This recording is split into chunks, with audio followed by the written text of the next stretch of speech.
and I'm back. So they aren't typically the type of people who are paying for a lot of stuff every month. You know, people who get to travel and go places generally have their ducks in a row or make a lot of money. Uh, or continually go to affordable places, which is also something that you should do. Uh, I'm not big on traveling to Europe or the UK or anything like that. I mean, we came from those people, and I worked with those people enough in China to know more or less what they're like. I don't necessarily um, need to go there. It'd be cool, but I'd rather go someplace in Asia where my money's worth 6 times as much rather than, only worth half, right? So there's a lot to be said for living by your means and traveling in a way that is affordable and allows you to have a good time. Let me see. I talked about transportation. Um, a lot of people here in DFW don't even have a car. They just, use the bus system. They do have some trouble getting around, but, that is an option. Even if you have a car, you could potentially um, save on fuel and stuff by not driving it more often than you need to. Um,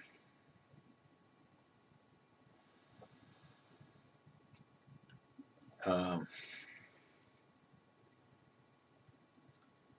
I had a thought, and I hate it when I lose it. Um,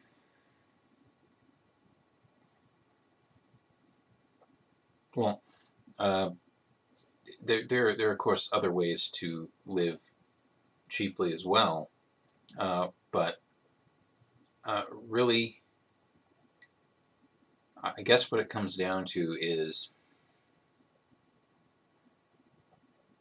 live in the smallest space that you can be comfortable with. Now, I think those tiny house people, no offense to any of you really, but I think that the tiny house crowd is a little bit nuts. I mean, people pay 50, 60 grand for some of these tiny houses and they wind up with like 80 square feet or something like that. Whereas, you can pay anywhere from 3 to say 19,000 for a used travel trailer and have like 150 square feet to live in, or sometimes more if it has slide outs and stuff like that. So try and get the most space you can, but don't go overboard, because if you go overboard, then there are several factors. It's more to cool, it's more to heat, it's more to clean, it's more to fill up. You'll be tempted to have more stuff if you have more space. Uh, at some point, I just have to stop buying guitars, man, or start trading, because I will just simply have no more room. I am pretty much at capacity on my instruments right now, and I have more instruments back home, right? Now, I'm willing to admit that I have a problem there as well. So if you have a problem like that, if you buy a lot of something and it takes up space, then you're going to have to come up with some solution, right? I also had an idea that you can sort of have a little like compound, if that makes any sense. You can start with, say, a fifth wheel or a travel trailer, and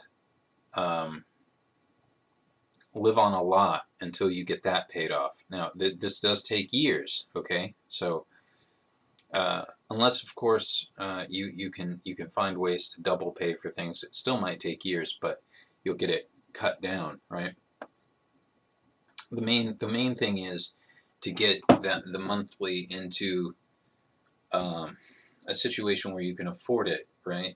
I like to pay for things weekly if they allow me to, or bi-weekly, because it's money out of every check, but it's coming out of it in a way that it leaves me a chunk to pay bills with and stuff and do other things with. if you're not allowed to do that, then you need to just get kind of a saving regimen together. But you get the monthly to a place where you can afford it, and you get your trailer paid off, okay? Now, when you get your trailer paid off, that's when you start looking for some land, right? Cheap land. You don't need anything extravagant. The more rural, generally, the cheaper it's going to be. Keep in mind, you are going to have to pay taxes on this land. That's where taxes kind of start coming in.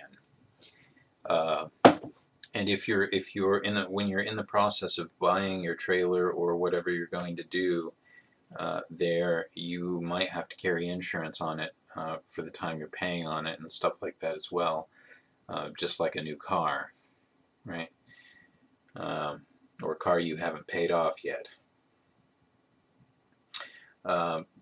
Once you get your land, you move your trailer onto that. Keep in mind, if the land's going to be in the city, they have ordinances on that kind of stuff. You can't always just move a travel trailer onto it. But it's assumed that you're going to be allowed to do so wherever this land is going to be. And then at some point you decide, well, I would like to have a little more space, right? Well, that's when you start looking into one of those one of those buildings. They make the barn. They make some that are almost small houses now, but you could get, say, the barn one, right? And you can turn that into your recreational area. Just have like a living space in there, have your instruments or whatever around, maybe make sure it has a loft where you can have guests, or you could say have your studio up there or something like that, and then you can continue to use your RV or your trailer for your bathroom and cooking facilities, maybe even to sleep there. Maybe the barn will just be for or shed or whatever you choose to use will just be for a recreational sort of area. You know what I mean? That first guy that rented me the room, we were talking about setting his shed up for living as well. So there are many options to this. You just kind of have to find out what works for you, and there are other advantages too. The less you're spending, the better care of yourself you can take. I'm a vegetarian now, mainly due to my gout. It's just been necessary to move to a vegetarian diet.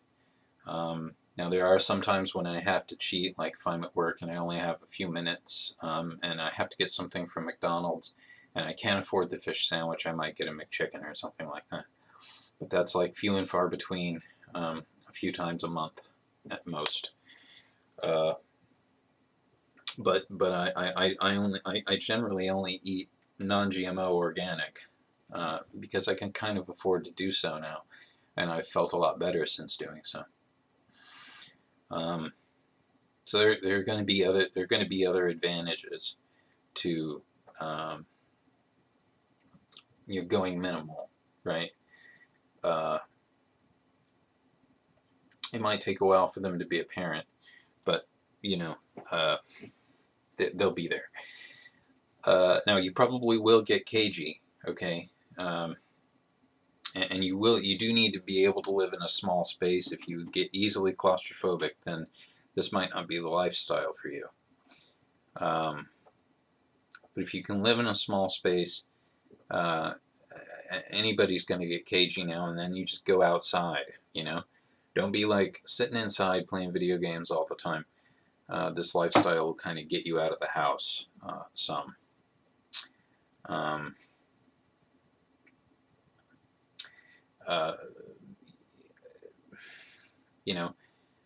A good way to sort of practice this is, say, taking on a roommate. Like, let's say you have a 2 or 3 bedroom apartment, and you want to maybe get a new car, right? And you could afford it if you could just come up with a couple $100 a month. Let's say you're going to get something that's like 10 years old. Well, one good way to do that is to take on a roommate. They'll move in, they'll pay, you know, half or whatever, and they'll free some money up for you to use. Now, living with someone else like that isn't always easy, but it is manageable, especially if you have opposing schedules and stuff like that. You can almost have the house to yourself, and he can almost have the house to himself. The only thing that you have to really get good about is making sure you don't wake each other up. The place I live right now, they really care less that I'm in here sleeping during the day. They just go about what they're doing and all that. But I just kind of keep Star Trek going on the TV or something and kind of try and drown any of that out. Even when they're not here, the place we live is really noisy anyway. So I don't think it would make a great deal of difference. You know, they go on vacation often enough that I have the place to myself, and I still have issues sleeping. So there's a little bit of a curve to things, but it's a good way to start, because you know you'll basically go to sharing a living room or just kind of staying in your rooms most of the time. You might even start renting the living room out as a room, so you can take on 2 roommates. You got to be careful not to violate your lease, of course, but a lot of people just violate it anyway. And you just say that 2 people are significant others or something like that, and they're sharing the extra room or whatever. But that's a good way to start. I've lived in a lot of apartments. I even got into a relationship that you guys might remember on YouTube a while back. Look for the video of me showing you my Telecaster, and you know, the people in the background. The redhead kind of ended up becoming my girlfriend, which was not a particularly healthy relationship for me, but hey, you know, it could turn out it could turn out to be healthy for someone else. So there are all kinds of things that could come along from it as well. That's really all I have to say about it at the moment. If I think of anything else, I'll go ahead and amend the videos later. Anyway, goemonronin out.